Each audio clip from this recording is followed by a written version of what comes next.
too young to remember. Life of the party, that guy. Loved his hooch. Loved the ladies. Loved the gamble.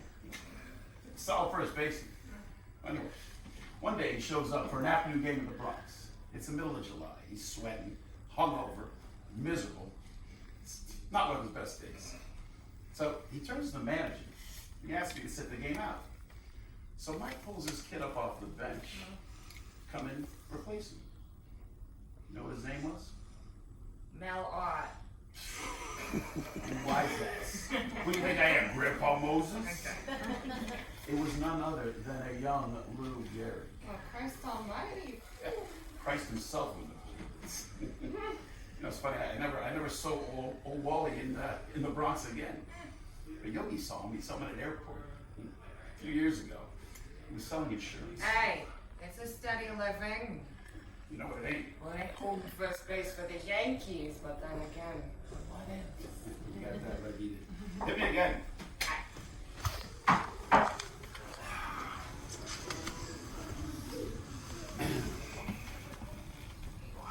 What is it? Irish, French? No, it's Welsh. Now, my mom was Welsh and my dad was Irish. Now, my mom says that Enid is Welsh for the soul. My dad says that Enid means Belfast chocolate wedding baby circa 44. Wow. 24. A lovely, funny, fiery lass at 24. Grazie, Signora Di Mario. Call me Joe. No need to be so formal. I shit the same color as you, kid. Ah! I see you have a touch of the poet in you. Now remind me to sew that on a pillow. Tom Rickles over here. I'll be here all week, folks. Try the veal. You need help out of ball players behind the bar? Yeah, some. Lots of Broadway folks. They actually have the playwrights in here. You know, plenty of Buffalo actresses. Oh, no, one time. Kirk Douglas. It ain't dull. I tell you what those Madison Avenue pricks got me doing? That called the coffee thing? The TV commercials? Yeah, they call it Mr. Coffee. They got me hawking it on TV. Yeah, sounds like a Jim Dandy payday. That ain't 2 bits. Oh yeah, I can imagine. Yeah, but I tell you, it's a genuine pain in the ass. They actually say 2 or 3 lines, but then you got 5 lawyers, 3 suits, and some fruit sitting 20 feet from the chute. And everybody wants to suggest a different way how to say these 2 or 3 lines.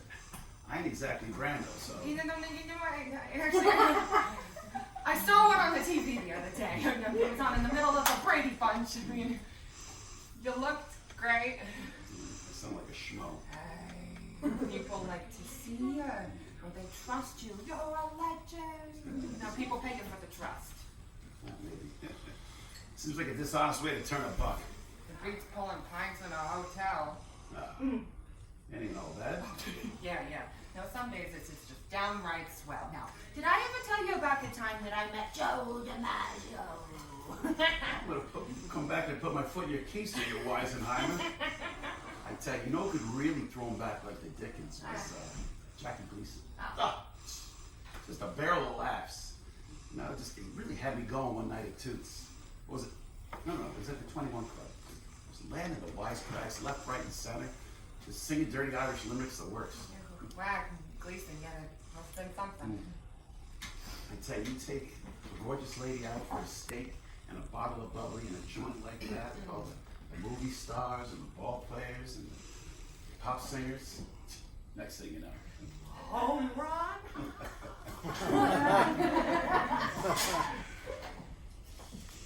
Is it too late? Are you, No, we don't check for a weekend. Here, pull up a stool, tell me your troubles, and I'll pour you some food. Good to hear. That was not the case in Boston. They nailed the doors shut at 1 a.m. up there. Now, where you from? Technically Connecticut, but I was in Boston for a premiere. Yeah? Play. You a director? You look like a famous director. No, he's a playwright. And he did a bunch of Broadway stuff like Death of the Salesman, The Witch Trials. The Crucible? You're Arthur Miller? Wow! That ain't how you recognize him. Okay. No. What really made him famous was marrying my ex-wife. She was a big star. He was a movie star. And that put his mug on all the papers. Marilyn, my... Yeah, I'm sorry. Never mind, it's none of my business. Hello, Joe. You know what's strange?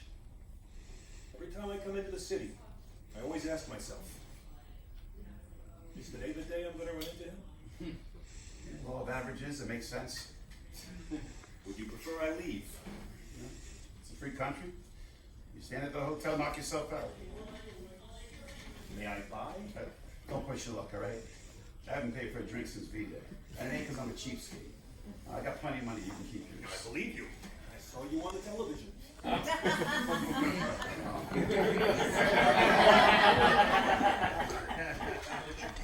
don't mind if you sit here and have a drink, but you don't mind. Of course, can I get a gin and tonic? Lime? Please. You know, I actually, I studied theater at Marymount, and I'm a big fan of The Crucible. You know, I got relatives that live in Salem, just outside of Boston. I know it well. It's a lovely part of our country. Dog shit baseball team. Good schools, nice foliage. That's the leaves, right? Yes. Yeah, the colors are really amazing this time of year. Really beautiful. I mean it, by the way. Arthur, is the kitchen... I'm afraid not. The kitchen usually closes about 10 p.m., but the cooks usually blotto by 9. Any peanuts? Yeah, let me see what I can get from the kitchen. Joe, can I in? Yeah, 20 cc's of the hooch stuff. Oh, 2 swigs of the vodka and stay. That's my girl.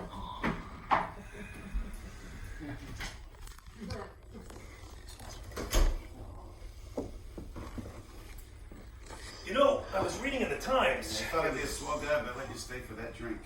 You're gonna louse it up with polite conversation. I don't remember asking you for permission. I asked if my being here made you uncomfortable. Is that what you said? That was my intention. But that ain't how you phrased it. You really missed your calling as a lawyer. And you really followed your calling as a bully. What was the idea? You egg me on until I break your schnoz and then what, you sue me? Unlike everyone else in your life, I'm not in awe of you. And I'm not afraid of you. I was in town, I came in for a drink, you happen to be here. Well, that may be unfortunate. What is this? What? This.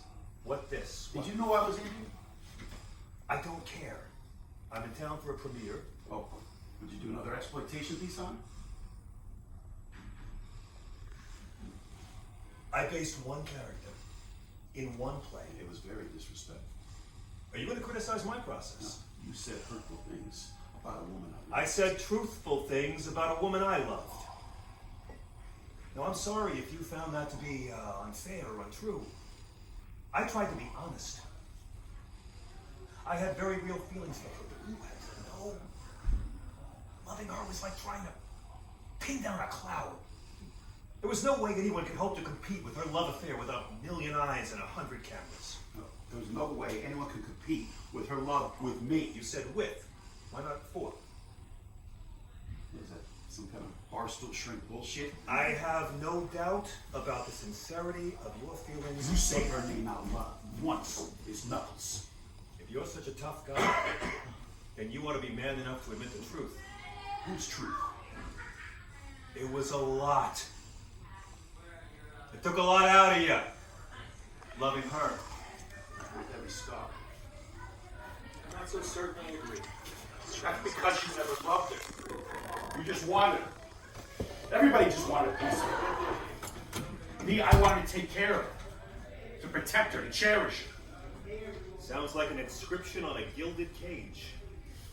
Well, what did you want? I foolishly thought I could save her. What, from me? From herself. But people aren't the answer. And they're not the cure for somebody else's damage. It's not how love works. Yeah, well, if you're so wise, How come you failed at loving her? Love can't save anyone. It helps, it heals. But it doesn't cure people. Well, we were still together. She'd still be here now. I know that. Well, that sounds like a very cruel thing to do to yourself, Joe. You don't know. No, you don't fucking know. We knew. Yes, we knew. I think we both did. But who knows, with all the years of childhood abandonment, the adolescent sexual abuse, and the drugs, the booze, the stress of being her. I gave her a way out. Under lock and key. You're talking dangerously out of your ass. No, Joe. I talked to her for hours. That was the whole beginning of our relationship. First, in letters, then on the telephone, and then, years later, in person. She told me everything. She trusted me.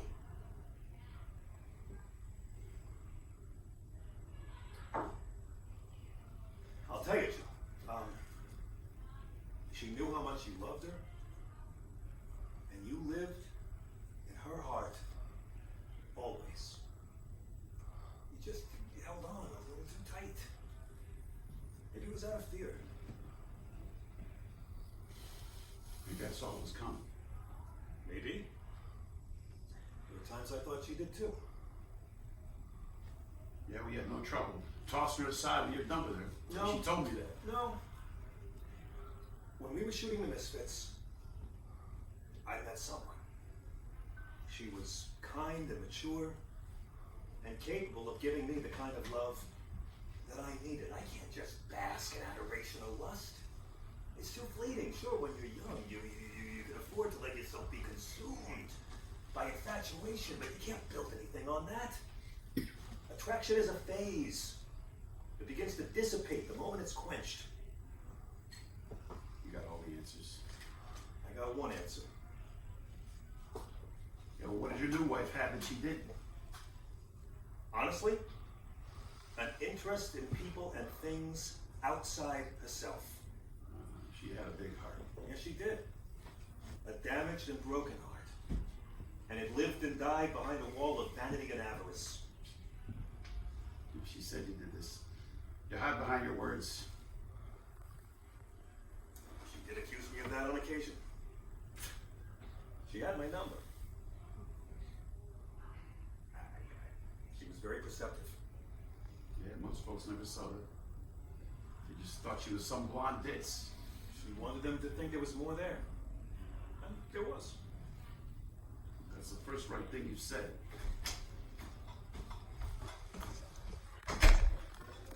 Behold, gents, a movable feast. I'm sorry I couldn't do any better. This is fine. You did great, Enid, as always. Another round, you crazy kids. Thanks. Yes! Same way? That works for me. I tell you, my right arm from a fresh loaf of focaccia. Oh, can't stand it. Bread? I drove a bread truck as a teenager. The smell was just, it's lovely in the beginning, but then... Yeah, try to clean out your dad's fishing boat. There's a stink for you. That's right. Your father was a fisherman. San Francisco, right? Yep. I thought your family was rich.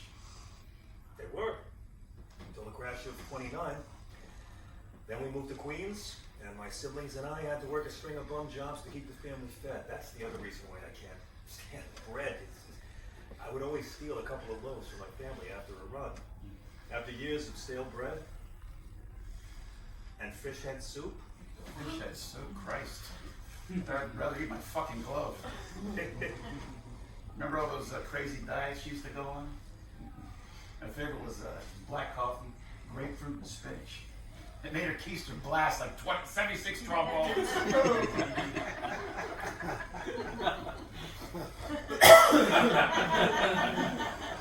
My favorite?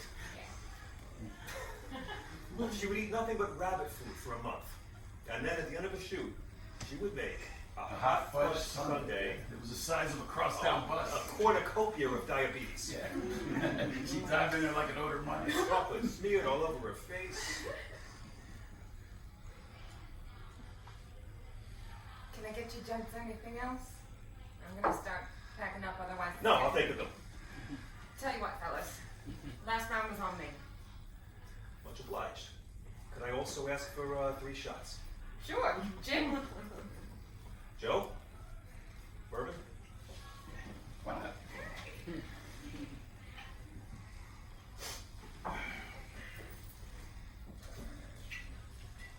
Enid, you keep the change. Are you sure?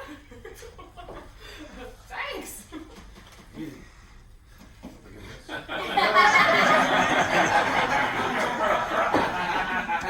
Come on, Joe. Jackpot! Now I can finally get that new blow dryer. You're too good to me, honestly. Enid, one of these is for you. Better knock it back before the boss sees me drinking. Again. To, absent friends. To Norma Jean. Amen to that, gents. If you don't mind me, I'm just gonna finish packing up. Get back out to California much, Joe? Yeah, holidays mostly. Still got a lot of family in San Francisco there. Why do you ask? Did you hear about those wildfires in Santa Ana? Yeah, it's a real tragic stuff, a real sad case. I was reading this piece in the National Geographic about these California wildfires there in Santa Ana. And it turns out they evidently train these dogs to be able to sniff out and identify the ashes of the victims of the fire. Hell, they can. Oh, no. The dogs have thousands of receptors in their nose. They're quite keen in terms of their olfactory talents. I'll be damned. It's Canine Coroner The Crusaders. success rate of this is staggering. Yeah. A fat load of good it does the dead, though, huh? Maybe. But you know, I believe it's more for the loved ones of the deceased. Gives them something to remember them, something physical they can put in the urn. I don't want to cremate. You bury me at Holy Cross Cemetery. So be my grave without a name. Now when it comes to be my day, let the markers I leave be the ones I need. Did you ever visit her grave at Holy Cross? No, I bought the plot. I paid for the funeral, the casket, and the stone. A lot of people turned out. I didn't see you there.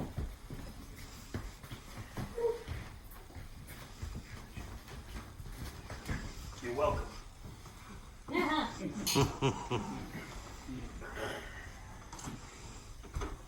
You know, when I was a boy studying the classics, I came across the work of Fugelsang. It contains the oldest known joke in recorded history. It always stuck with me.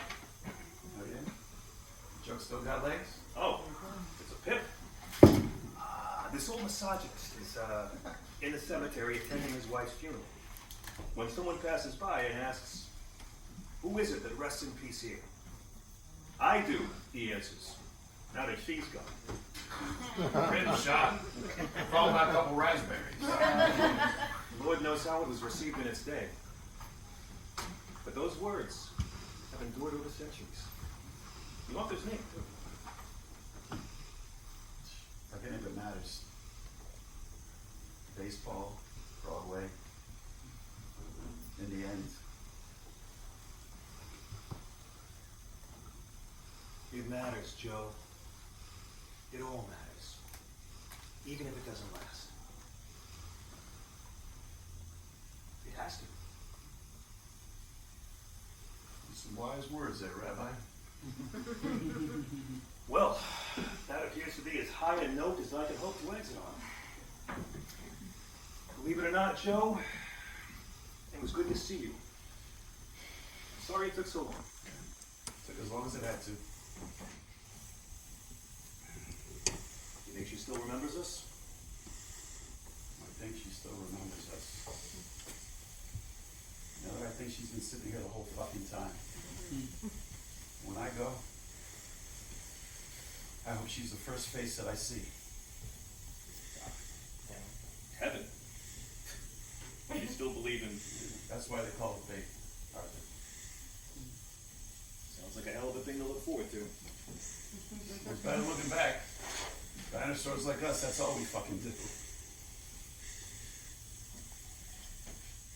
You know, I once asked Marilyn why she loved you. She said, Joe's a good man. He has an honest soul. She really was deceptive.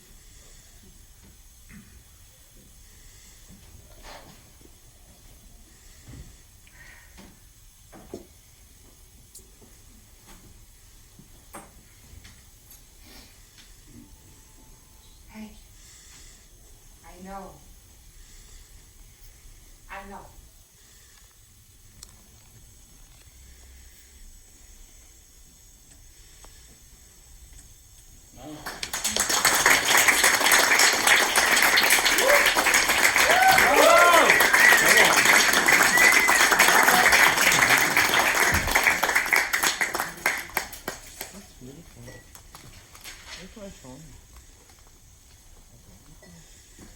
In the end,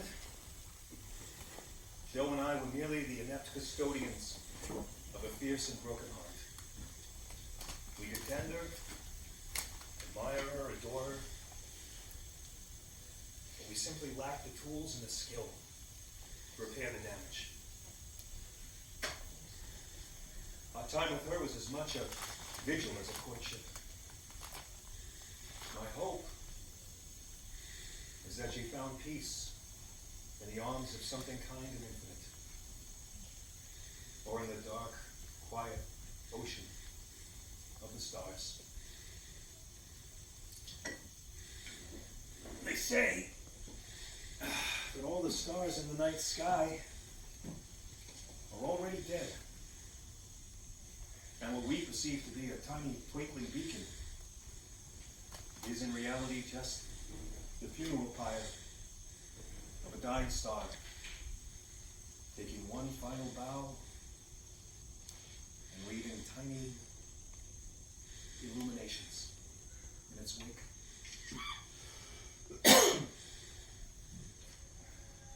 To Norwich.